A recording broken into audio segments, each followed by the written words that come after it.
Why are you such jailbait? I want to meet you in real life, jailbait. I'm weird. Yee, I'm just super small. Haha, yeah, that's one way of putting it. You're a jailbait yourself though, so this is true. Jailbait. Is it cool being a jailbait? Does the FBI follow you around arresting all the men you sleep with? Justin Roiland, co-creator of Rick and Morty, Community, the creator of Squanch video games and High on Life, the voice of Rick, the voice of Morty, the voice of the Earl of Lemongrab, the voice of holodeck characters in Gravity Falls. God, an image of some of the characters he's voiced. You know, it's a lot of shit out there.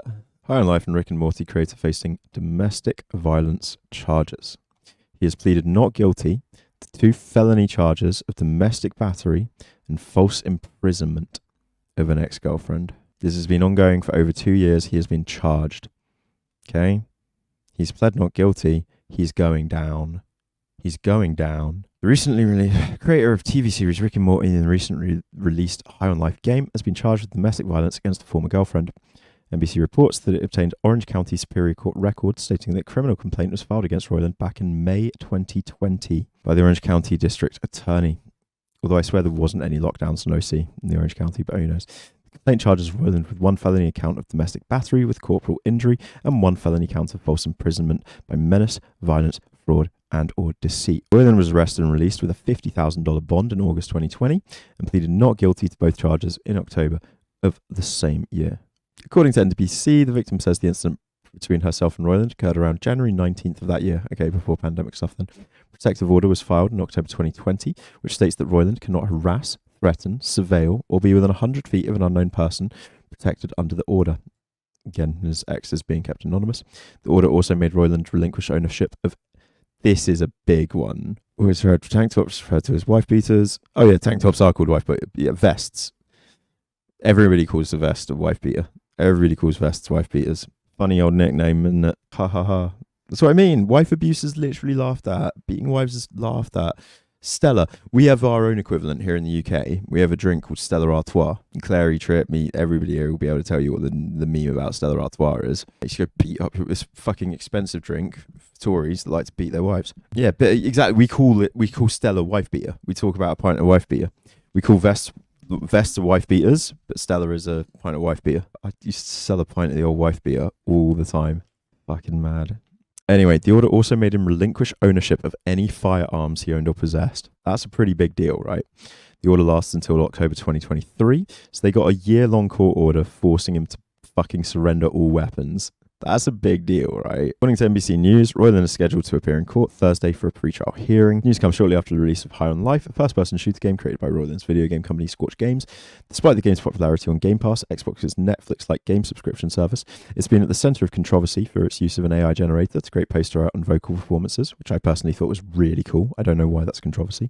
Prior to High on Life's release on December 13th, Roiland launched 2 NFT projects in 2021 and 2022 called The Best I Could Do and Art Gobblers. That I think is pretty sussy. Kotaku reached out to Squanch Games and Roiland's lawyer, but did not receive a comment by the time of publication. Also, Kotaku also talking yesterday, bringing back out the fact that this happened. Justin Roiland's High on Life studio was previously sued for sexual harassment. Squanch Games was actually sued for sexual harassment back in 2018, but settled out of court. Now again, settling out of court does not mean you were guilty. What settling out of court means is we literally cannot say you were guilty. If you settle out of court, you literally cannot say the person is guilty because they settled out of court. That's the point. You can't say they're guilty. Also can't say they're innocent. It's like Schrodinger's guilt. You know what I mean? Once you settle out of court, you're neither innocent or guilty. You just are. NFT by itself, I don't give a fuck. NFTs with this guy. One case of a sexual harassment lawsuit being settled out of court, not necessarily a big deal. One case of sexual harassment lawsuit being settled out of court when the creator of this small indie team studio is involved in a domestic violence case and kidnapping. unlawful kidnapping, unlawful arrest, like he unlawfully had a held against her own will, and sexual assault and violence. That guy's studio now getting now this is worth talking about. It makes it a lot more worth talking about. Yeah, you pay a load of money to, like, there's a victim, somebody has been victimized. It's like, oh, you sexually assaulted me, I'm taking you to court for sexual, but at work, let's say at work, you sexually assaulted me at work, I'm taking you to court, saying you've sexually assaulting me at court. And then the person says, okay, but what if I give you like $1 million? And you're like, okay, court case dropped, thank you for my $1 million. They've not admitted guilt. You've not said they're innocent either. And that's the thing, most people, most victims, this is why Donald Trump, this is why so many famous fucking sexual assaulter and rapists have gotten away with it for so many years, because, as is often discussed, getting a conviction for this stuff is hard enough anyway. Getting a conviction when there's a chance that the rich person might pay off the person that they assaulted makes it even harder. Easy, you just have to survive being raped by a billionaire and have evidence of the rape. Easy. We've always lived in a world where if you're rich or strong enough, if you're powerful enough, power is the word. As long as you have power, it doesn't matter if that's wealth, influence, or an army, as long as you have power, right? A former employee sued Justin Roiland, Squanch Games, maker of the recent Xbox Game Pass hit High on Life, back in 2018 over alleged sexual harassment, discrimination, and wrongful termination. According to court documents, the studio denied the claims, but later settled. And the lawsuit, whilst old, raises questions about the work culture at Squanch Games, especially after co-founder Roiland was recently revealed to be facing felony domestic abuse charges from 2020. So abusing his partner in 2020, his company getting sued in 2018. It's just, it's a lot, actually. It was filed in Los Angeles Superior Court in August 2018 on behalf of former Squanch Games designer Sarah Dukakis, so 4.5 years ago now. It alleges she was sexually harassed and belittled by the then technical director Jeff Dixon. It further alleges that despite numerous complaints to her managers, including co-founder and then chief executive officer Tanya Watson, the behaviour was never addressed. Instead, the lawsuit claims Dukakis was fired for poor performance and then pressured by Watson into signing a liability release as part of her severance package. Dukakis and Watson did not immediately respond to requests for comment. Dixon referred Kotaku to Squanch Games for comment. Squanch Games is committed to creating an inclusive and supportive work environment for our team. We don't publicly disclose personal matters, and we stand by the decision we made in 2017 not to reveal the confidential information as it relates to this case. According to the lawsuit, Dixon would force unwanted hugs on Dukakis.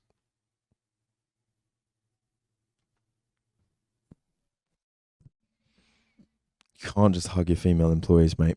Questioned her intelligence and competence, and once told her a t-shirt that she wore stating the future is female made him sad. The lawsuit also states that Dukakis told her managers about the problems, even going so far as to request one of them, Eric Meyer, currently Squanch Games design director, present her game development ideas to Dixon instead so they would be taken seriously.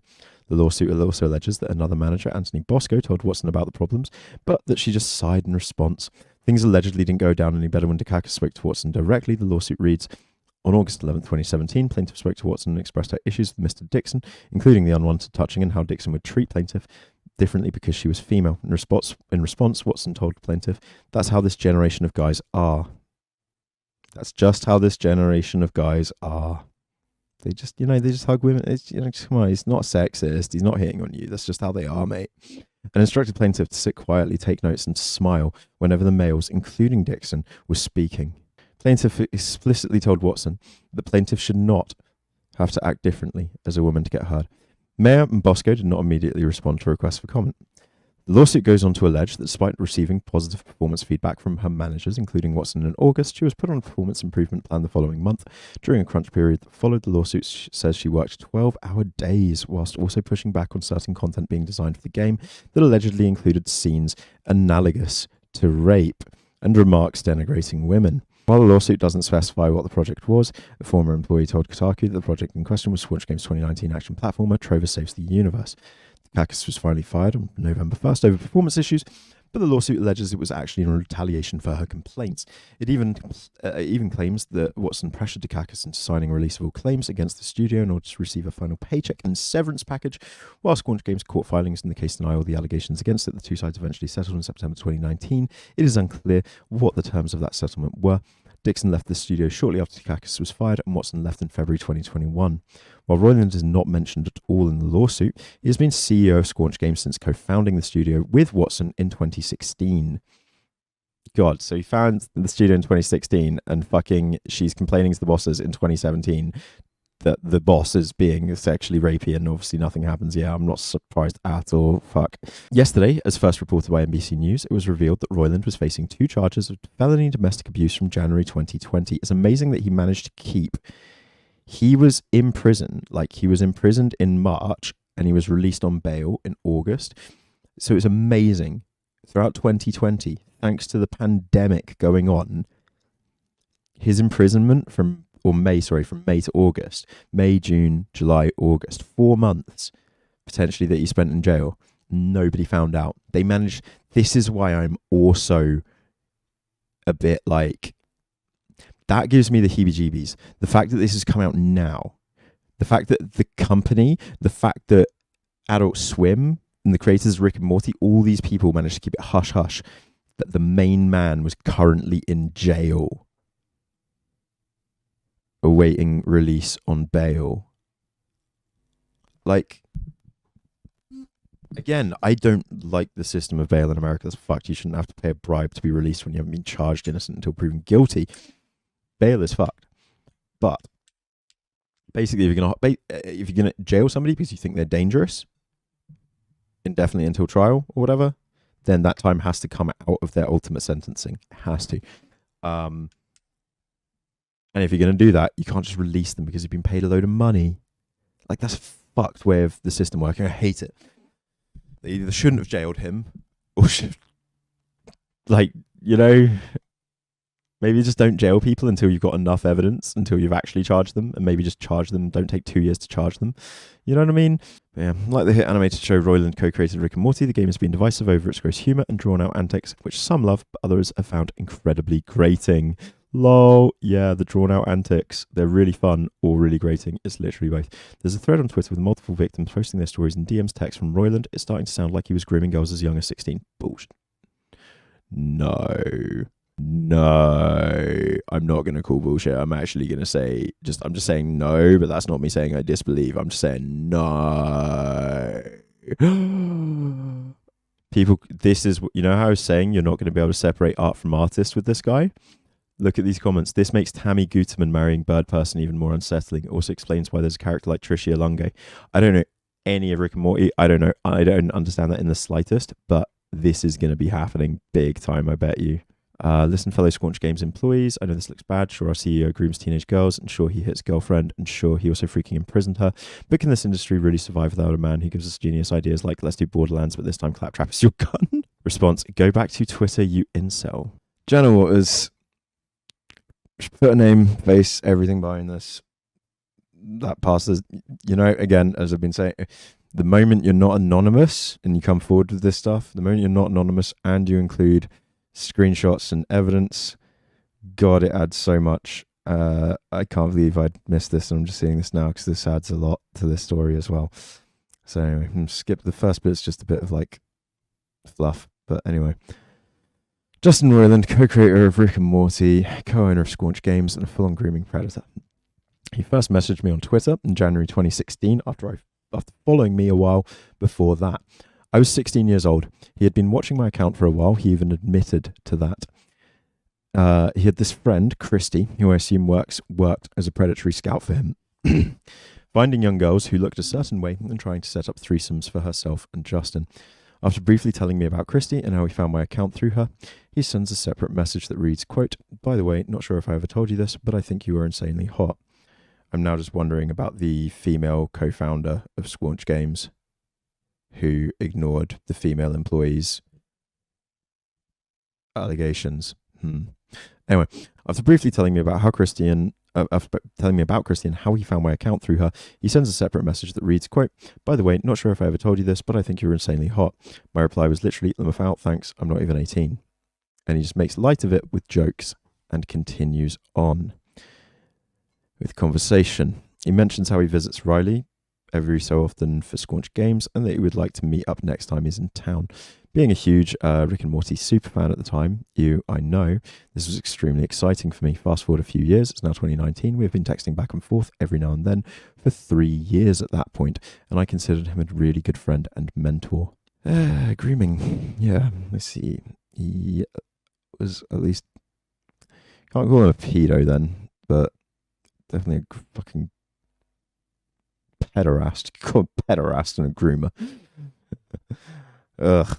I truly believed he had my best interest in mind, and I thought I was going to learn so much about the entertainment and animation industry through him. It took me years to realize it was always empty promises, an attempt to coerce me into a sexual relationship. June 2019, he sent me a text saying he's finally going to be in town and wanted to meet up. Of course, I said yes and made plans to stay in Raleigh. I don't know where this is, that weekend, so I can meet up with him.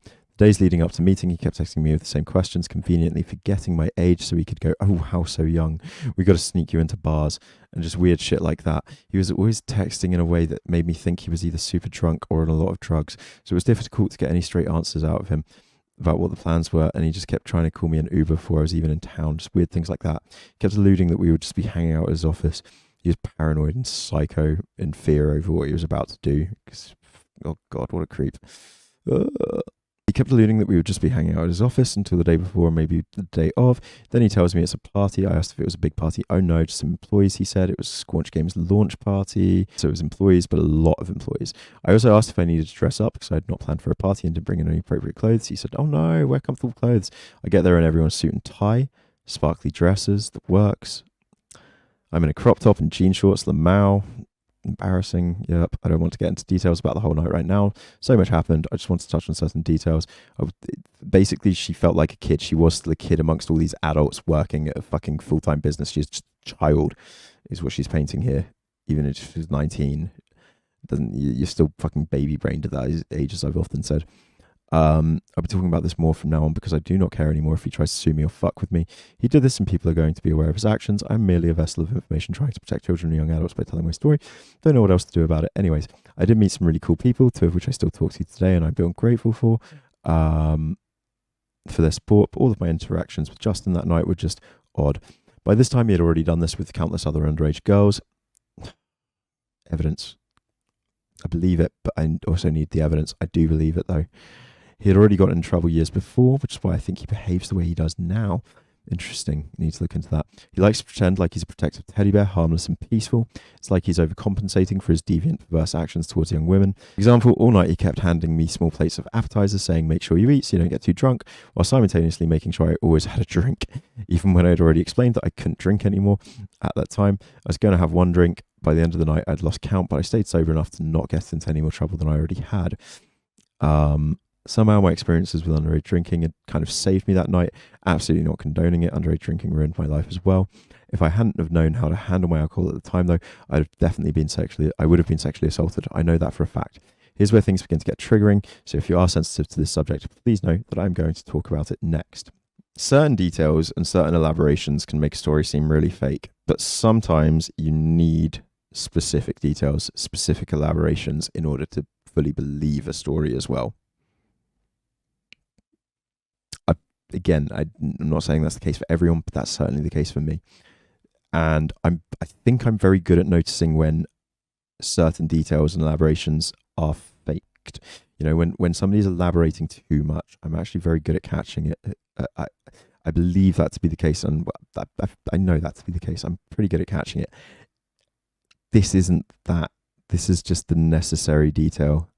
She's rushing through it still, just giving bits and bobs of information that just as she's writing it feel necessary. It's that non-arbitrary nature of elaboration that comes from a more true retelling.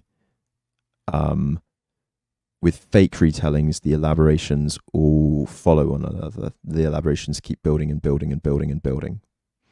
Whereas this is, bit of information here.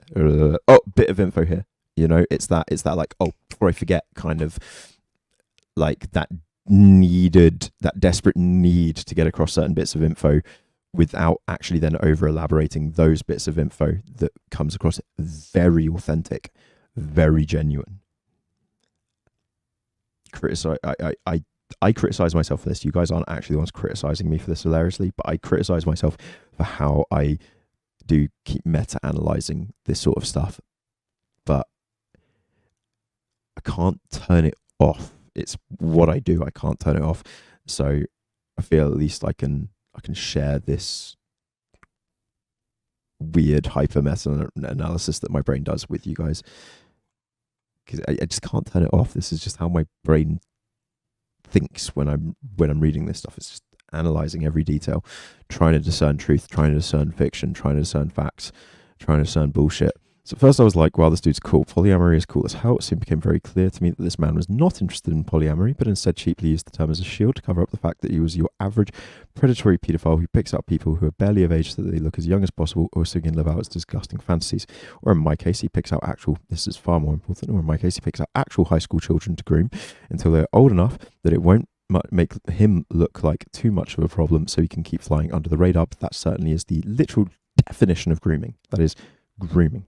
When a 39-year-old adult is talking to a 16-year-old child, and that 39-year-old adult is the hit content creator behind 3 of the largest TV shows of the last decade, 3 of the largest, most relevant comedy shows of the last decade, and voice actor behind even more shows like Gravity Falls and stuff.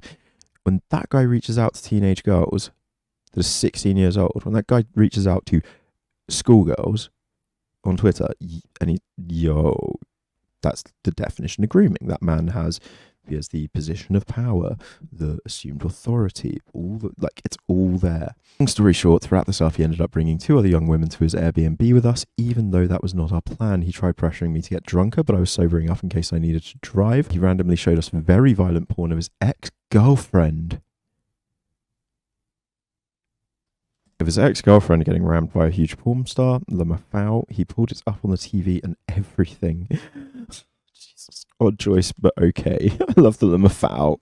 Just like he showed us revenge porn of him timey, like what the fuck, like just so much fucked up there. But Lamafau, yeah. Odd choice, but okay. Glad to see you are dealing with that breakup healthily. Love heart. Skipping ahead, he asked me to kiss one of the other women. My response was quite literally, well, I was going to, but now that a man had told me to, unfortunately, I won't get to, because he should have known. Don't tell me what to do, especially if it's to get you off. I'll make you bleed. That's about it.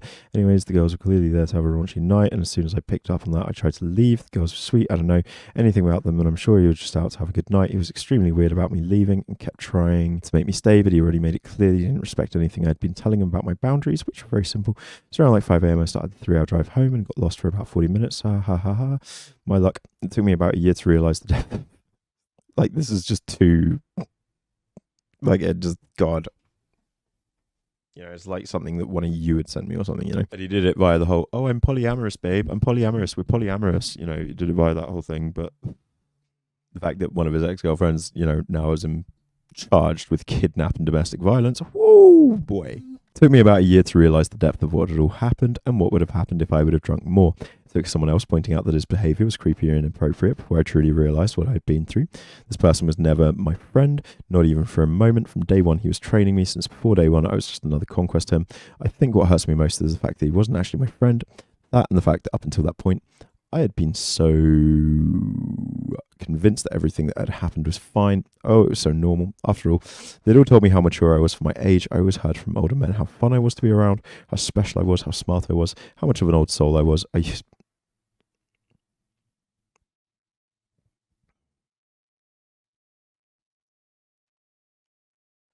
I'm getting triggered reading that stuff. I don't know how it must be for you guys. I'm sorry. How smart I was, how much of an old soul I was. I was used to being looked at in that way. Growing up, older men always loved me, always told me how pretty I was, how one day I was going to be a heartbreaker, or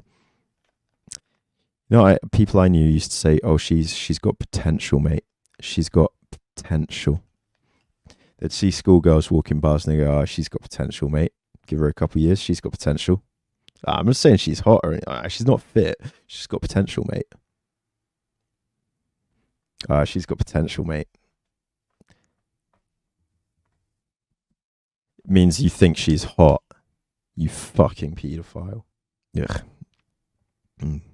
Oh, the power I had. How one day I was going to be a heartbreaker. Oh, the power I had. Yeah, you're told all this stuff to make you think you're the powerful one as well. Fuck. First power that a patriarchal society instilled in me to make me feel safe and capable and full of a full sense of personal autonomy. No one could ever abuse me. How could they when I simply wouldn't allow it? I was powerful and treasured enough to be respected, right? Anything that happened to me, even if it was very bad, was very normal. How was I to know what was abnormal? Like, literally, we've had this, like, how were you to know what was normal if you grow up in a... So earlier she discussed the fact, you know, she was an underage drinker and all the rest of it. That stuff's common in the UK and it fucks people up. It's rare in America and it's going to super fuck people up being an underage drinker and stuff, you know?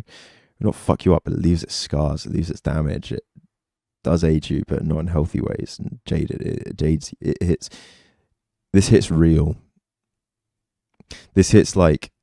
This is what I mean. This didn't fill me with the red flags of bullshit. This filled me with the downplaying, the jokey banter, the Lamafau, you know, and just to top it off, you know, I got lost and was late for, like, took 40 minutes getting home, Lamafau, like stuff like that. It's like, it reminds me, as I say, of conversations that I've shared. Many of you in this community now, both in this chat, in DMs, in calls, all over the place. Too many conversations that I've had of this nature. It's different. My mother tried to teach me, but an individual can only judge normalcy based on their own observations about one's surroundings. I had to learn for myself. I believed everyone else must be such a prude and stuck up to be offended by such sexual encounters. I rebelled against so many social norms that certain forms of male-led sexual harassment just usually did not ping on my radar. I've said this one before. Like, I'm so happy I did this stuff at least. Like, I'm sick that I did this stuff, but I'm happy I did this stuff when I was 15 and 16 years old. You know what I mean? Like, and I learned it like from my older brother who talked about it when he was like 16 and 15. Pinging girls' bra straps at school. Like, pinging girls' bra straps, walking behind girls and pinging their bra straps. And teachers would see us doing that. I got called out by a fucking PE teacher for doing that. He's like, "Oi, Miles, do that." I got an oi, Miles, don't do that. For sneaking up behind a girl in my year, grabbing her bra and pinging it, you know, 1 for the funny haha, 2 for the like getting to touch a girl's bra, 3, you know, it's just a pervy gross thing, you know. Yeah, like, it was literally half a lifetime ago. I'm almost 32, so it's literally like 16, 15 years ago that I was doing this stuff, and it's still, I don't like that I did that stuff, but that stuff was super normalized, super fucking normalized. And I'm so glad even I had figured out to not do that by the time that I was 17, 18. But how was I meant to know how that sort of behavior over the course of a lifetime constantly caused girls around me to basically be desensitized, groomed into accepting male violence, right? How was I meant to know that when the disciplining I received through it, when I was seen doing it by a teacher, was, "Oi, Miles, don't do that." That was it. I got a quick yelling at. I got told don't do that. Like, that's not... It was the same as when we went out on a snow day. Same fucking teacher, Miss Lags, and I was like, me and my mates were like, it was snowing and we wanted to go throw snowballs. And we were like, "Oi, let's go fucking get plastered." And he was like, "Oi, don't say that." And we were like, with snowballs, he was like, he thought we meant drunk. It was literally the same degree of telling off. I was the worst. I was the worst. I read eroji harem manga, ecchi manga, where the dudes in it are all constantly touching up girls and feeling up girls and being disgusting, and that gets them the girl. And so I acted out that way at that age. I behaved that, and all of the, not just the manga and the stuff that I was reading, but it was just media as well, mainstream media. And then the fact that I wasn't told off correctly for behaving in this manner. If I saw a kid doing that, I'd be like, "Dude, how fucking," you know, you'd take them aside and I'd just spend a while explaining to them how traumatizing this shit is. You know, I'd start being like, "Right, time to teach you kids about fucking rape." I'm gonna fucking turn this into a conversation about male patriarchal violence, sexual assault, and rape. And be like, yeah, kids, that's what you just did. You just sexually assaulted her. Yeah, you didn't just ping a bra strap. You just fucking sexually assaulted her, dude. And you're gonna keep downplaying these things your whole life and causing them to downplay these things so that you can keep getting away with sexually assaulting girls all the fucking time. It is normalized. It is. Starts off all with that fucking. She'll be a looker. She'll be a stunner one. Oh, she'll be a stunner one day. Oh, she has potential. I'm not saying she's hot. She's got potential, mate. Sick, Clary. That's exactly it. I've been thinking about this a lot lately. Like, the real problem with Andrew Tate and what's happening right now is the amount of men right now who are just like, that's the life they've always. When I was a loser incel, again, you go back to 16-year-old loser incel, spiteful, awful, horrible, nasty, very bullied, very traumatized. It's very easy to want to become a product of your trauma. It's very easy to get bullied and want to be a bully. It's very easy to get rejected and want to possess. And it's why, like, I actually think learning to deal with rejection is very important for people. Me personally, there were aspects of certain PUA shit that I did when I was 18, 19 and 20, where I started like going out and forcing myself to talk to people and things like that. That was very helpful. Learning to deal with rejection was essential for me. 16-year-old Pete couldn't deal with rejection, toxic, hateful, spiteful. That 16-year-old Pete would have listened to Andrew Tate and he would have been my absolute king.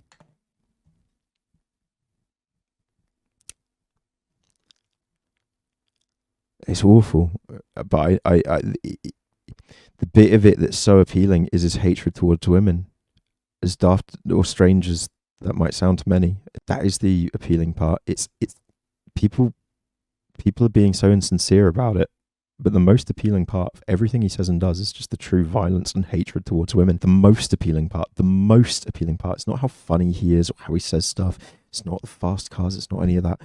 The most appealing part of him is he's saying the most awful, horrific shit specifically about women, and people miss hearing that stuff and have been craving it. That sort of stuff used to be a lot more common. People miss it. And way too many of us men, including myself, dismissed it much longer than we should have. I agree. Honestly, loungers, you can hold Andrew Tate over me for all of 2023 if you want. You can. 2024, let it go, please. But 2023 can be the year of reminding me that you guys were like, Pete, it's not an act. You guys kept saying it wasn't an act. I kept saying, but come on, it's so extreme. I kept saying so many times, it's so extreme, it has to be an act. I kept saying that, and I kept saying that sincerely. I wasn't saying that as like just devil's advocating. I did sincerely believe that many of the times I said it. You guys really were right on that. So yeah, 2023 can definitely be the year of we told you though, Pete. Like 2022 was non-stop the year of me being like, I told you guys, I was right. I told you so, I was right. But that was quite a big one for 2022 that I got wrong. So 2023, it's allowed, I suppose. Feel free. I won't get mad if you guys keep reminding me all fucking year. 2024, drop it. And it's the same with like Mr. Girl. Like, I've devil's advocated for him a lot, but I can't anymore because of this Andrew Callahan stuff, the Andrew Tate stuff, Justin Roiland stuff. I rebelled against so many social norms that cut certain forms of male-led sexual harassment just usually did not ping on my radar. So, of course, all of the normalized actions by random perverted men I had witnessed throughout the years gave me a false sense of confidence. Oh, they were just being inappropriate. They were just appreciating me. Oh, he wasn't being predatory. I'm just desirable. And the worst, this is just how a feminine person is supposed to get by in life. It sucks. It's not fair, but you perform or you perish. Finding this account and talking to someone who went through what I did, well, it's a huge victory. To someone on my side who is also posting publicly about this pathetic tube of toxic processed meat, it is truly empowering. I once again have hope that one day everyone who will know about what Justin Roiland does. He'll be known as a paedophile. He'll be known as a pathetic jerk who breaks up unions at his own animation company. He'll be known as that creepy cartoon dude who preyed on your high school children. Jesus Christ. Stop supporting this man unless you are comfortable giving money to someone who uses that money to fly out little girls to his house and Airbnbs to get them drunk and have his way with them. Do not support paedophiles. There's still no proof that he's a paedophile here, but otherwise it feels very much like somebody who has been groomed. Again, 19-year-old, you're still a fucking child in my opinion, but yeah. Are you going to come alone? What the fuck is ginger beer? Haha, it's a good mixer. You're not going. Wait. Which is blue. Grey is him, right? Are you going to come alone? What the fuck is ginger beer? Haha, it's a good mixer. You're not going to try and rape me, are you? I think so. My friend will probably have classes or work Thursday. No, bitch, no offense, but if you try anything, I will ruin your career. Haha, I'm not a creep, bitch. They keep getting weeded out, thank God. How old are you? 20. That's the worst. Wait, how old are you? Well, whatever, we can figure something out. Yeah, I have no ideas on what to do in Riley though. I'm fucking 39, dude. I'm gonna die in like a week. Oh shit, haha. I'm still in my 20s mentally, so whatever. It's just proof of other women that you've spoken to, I guess. Oh yeah, you are awesome. I want to hang again. Oh yeah, I'm glad you want to hang again. I really appreciate letting me use your parking pass and inviting me to the Squanch and just everything. Really nice. Appreciate you. I'm so happy that you got to meet, that you were cool as you are. I can't believe we finally met. I really didn't think it would happen, lol. Somebody else's conversation with him. So fun, but I'm also so jealous and also like have a lot of issues with sex, unfortunately. But fuck yeah, I hope you find someone like that. I'm sure you will. You should get to a sex therapist now whilst you're young. Sort that stuff out. Jealousy is going to conflict with your kinks. You're completely right, Mal, but jealousy isn't even really much of a problem with sex. It's more of an issue of trust, if that makes sense. Okay, just proof of him talking to young people about sex often. It's not it's not the proof that's needed, sadly, but so again, there's still a chance that it's real, that it's not real. There is the chance that it's not real. Oh yeah, sorry, at the airport, it's insane in the membrane. No shot. No shot. No shot. No shot. No shot. No shot. No shot. The Riz. The Riz. The Riz as he flirts with a 16-year-old. Sorry, at the airport. It's insane in the membrane. What time is it there now? 11:37. Ooh. Oh. So. Rate. It's so rate and me so Oh, fuck. I'm not doing the accent. Oh. So rate. It is so rate and me so Chinese. I'm not doing the accent. I have school tomorrow. School tomorrow? Oh no. Fuck my life. You should just run away from home and go into sex slavery. You fucking stupid faggot bitch. Jake. Okay, this is their banter, I see. You wish. You stupid bitch. That's a 16-year-old. So that's a 16-year-old on the right. That's the 39-year-old trying to interact with the 16-year-old like he's a 16-year-old. Oh, cringe and creepy. Oh, shit. Would you do video game reviews and stuff like that? I bet you'd do good. Yeah, just playing games and shit. Then once you turn 18, you can start cam whoring. No shot. Why are you such jailbait? What's wrong with you in that regard? You should go... Does the FBI follow you? Is it cool being a jailbait? Does the FBI follow you around arresting all the men you sleep with? Maybe I will. I want to meet you in real life, jailbait, so I can't help you not be a homo. I'm Atlanta drunk. September 2015, Justin Roiland followed me on Twitter. I was 16. Of course, I was so excited because I loved R&M at the time, so I messaged him first. So this is 2 women putting their public profiles with their real names and their online usernames, but they're putting their public profiles behind this. 2 real women putting their real life behind. Oh wait, this dropped today. This was dropped literally 6 hours ago. This was dropped 6 hours ago. This is brand spanking new. Fuck. Right, let's read that as well then, I suppose. Jesus Christ. This is new. So this is another one coming out today, 6 hours ago. God, didn't know this was going to be happening, but here we go. On September 2015, Justin Roiland followed me on Twitter. 2015, mate. And she's still got all the proofs. Justin Roiland followed me on Twitter. I was 16. So 8 years ago now. Wowza. So yeah, she's 23 or 24 years old now.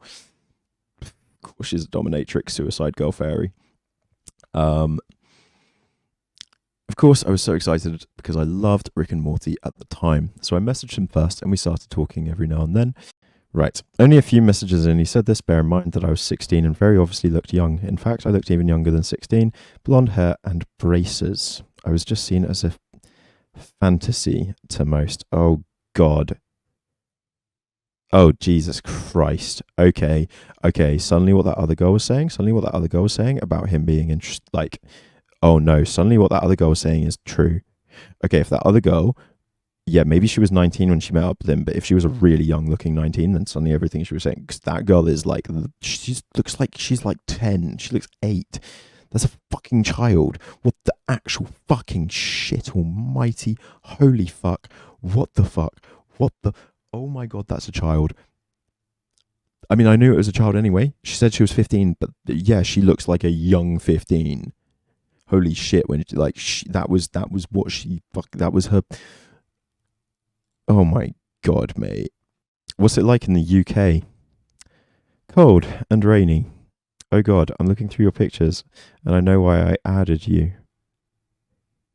Oh God, I'm looking through your pictures, and I know why.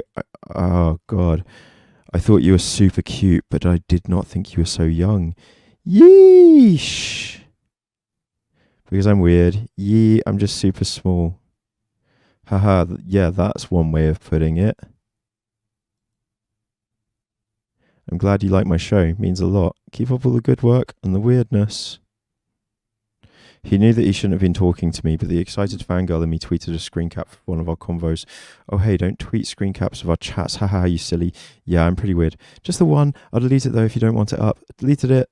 Oh, you didn't have to delete that one. Haha, I was just saying, like, for future reference. It's okay, sorry. What time is it there? Are you in school? Learning bullshit. But hey, guys, she was 15, almost 16, so maybe he was thinking he'd fly out to the UK. I am wanting to murder... High on life, I would like to shoot this guy and stab his eye out. Yeah, there you go. It's 11 o'clock, and yes, I'm in school. You. Talk to me instead. I'm super drunk. I'm currently on my break, fam. Can I trust you, though? You're not going to be a dick and screen cap our convos and post them all over the internet, are you? Asshole. Never. I only did it the one time with the whole best friend thingy. What? I didn't know about this. What did you post? Link, please. Oh, also, where did you post that jailbait? Why are you breaking my heart? Nah, it was that one time where I posted how you said we could be best friends, but then I deleted it. Oh shit, jailbait, you had me worried. I ordered room service. It's all fancy and going to be here soon. You with Dan and all that. I'm solo now. Harmo left way earlier. He's saying he was with Dan Harmon. He was bragging to her about being with Dan Harmon at some point. That's also so cringe. Yeah, around 11. 14, 15, I would say. Yeah, she's jailbait, I guess. It's strange. I look at the characters as being older, but they're not. Same. You were jailbait yourself, though, so this is true. Jailbait. Eat some fucking shit, you stupid fucking bitch. Ha ha. Just kidding. Okay, so she would send things like that to him, and then he would reply in turn, I see. Just sometimes. What time is it there right now? Like 5 p.m? Do you have an accent? What's on the telly today, etc.? Yeah, it's 5:20. Blaze it. Why are you such jailbait? What's wrong with you in that regard? You should grow older than you dumb bitch. I didn't choose the jailbait life. It chose me. I turned 17 in December, and it sounds so weird to say that. Is it cool being a jailbait? Does the FBI follow you around arresting all the men you sleep with? 17 is ancient. Yeah, I bet, bro. I bet. You're going to end up being a cam girl once you get old enough. How come all the cam girls are from the UK? Somewhere I told him I wanted to be a YouTuber, and he suggested I start cam whoring at 18 and saying he wants to meet me. That's how you do it. Network. Would you do video game reviews and stuff like that? I bet you'd do good. Yeah, just playing games and shit. And once you turn 18, you start cam whoring. But then again, Max Suck, how many times is he going to bring it up? How many times has he brought it up with her? Maybe I will. I want to meet you in real life, jailbait, so I can't help you not be a homo. I'm Atlanta drunk, so to be clear, I want to be platonic friends with you and make sure you're done. Become too big of a homo, you dumb whore. Hi, jailbait, I'm super drunk. We spoke on Kick briefly because he wanted to hear me speak. I sent him a video of me walking around school, just talking random stuff at the camera. He was wasted at the time, and he sent me a transcription of everything I said in the video and said he couldn't stop listening to it. It's absolutely crazy. He was just trying to listen to all the kids talking at school. It's absolutely crazy to me that there are so many girls out there who have experienced the same thing with him. He's been doing the rounds for years. I've been able to watch the show since 2018 because it made me ill. Worst part, she was talking like 2015. It took her till 2018 to figure it out, though. Yeah. I think, yeah, that's the one that was talked about earlier. Worst part about it is I was kind of scared about it. I kind of kept No, so this is a different guy, actually, no, because that other one was American. This one's British. Fuck. The worst part about it was I kind of cared about him. We had some slightly deeper convos, but I don't feel the need to post those. I actually pitied him for his fame. He used to tell me he hated himself. Like, their stories are really different in terms of a lot of the events that happened, but also really similar in a lot of the described events coming from him and described actions coming from him. And that again lends it such credibility. Two different women, one from America, one from the UK, both putting their faces behind this stuff publicly. No, if you want to deny that, then you're playing with fire, in my opinion. Jesus Christ, it will take a lot to change my opinion and think he is not a predator after reading that and seeing that. I'm sorry. The other one, you know, she talked about this stuff of him having a thing for young looking girls. Now we have this one saying, that's disgusting.